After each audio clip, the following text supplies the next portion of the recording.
avec une intensité jamais vue depuis plus de 20 ans. C'est beau, mais ça a des conséquences aussi, Clément Gauvin.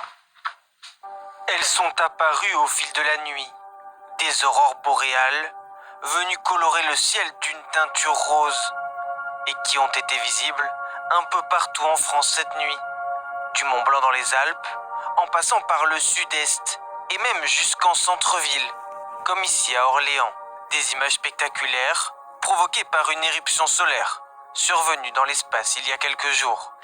C'est une sorte d'énorme explosion qui peut être associée à une éruption. Ce qui se passe, c'est qu'une partie du Soleil se soulève de la surface, s'envole et s'écoule dans l'espace. Un phénomène d'une telle intensité n'avait pas été observé sur Terre depuis 20 ans.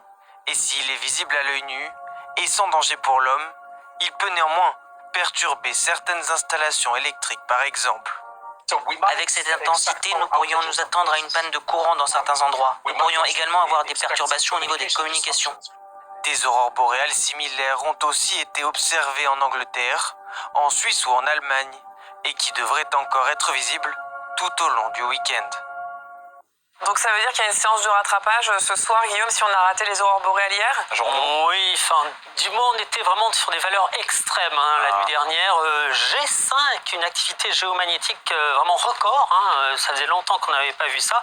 Alors la nuit prochaine, on sera plutôt sur du G1. Bon, on aura peut-être quelques aurores boréales, mais enfin dans l'extrême nord de la France, on n'en aura plus a priori dans le sud. Mais la nuit sera dégagée, donc on pourrait quand même avoir quelques lueurs. Voilà, il faut monter vers le nord et c'est ce qu'on va faire d'ailleurs. On va partir en Suède où l'événement ce soir, c'est pas dans le ciel, c'est la finale de l'Eurovision, c'est à Malmö.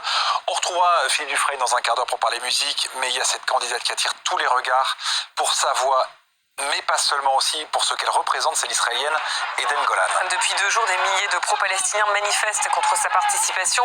Comment la polémique est-elle vécue en Israël? Reportage à Tel Aviv de nos envoyés spéciaux Igor Saeri et Tom Beck. Hurricane. Lior, le chanteur, tenait absolument à reprendre la chanson d'Eden Golan pour lui rendre hommage.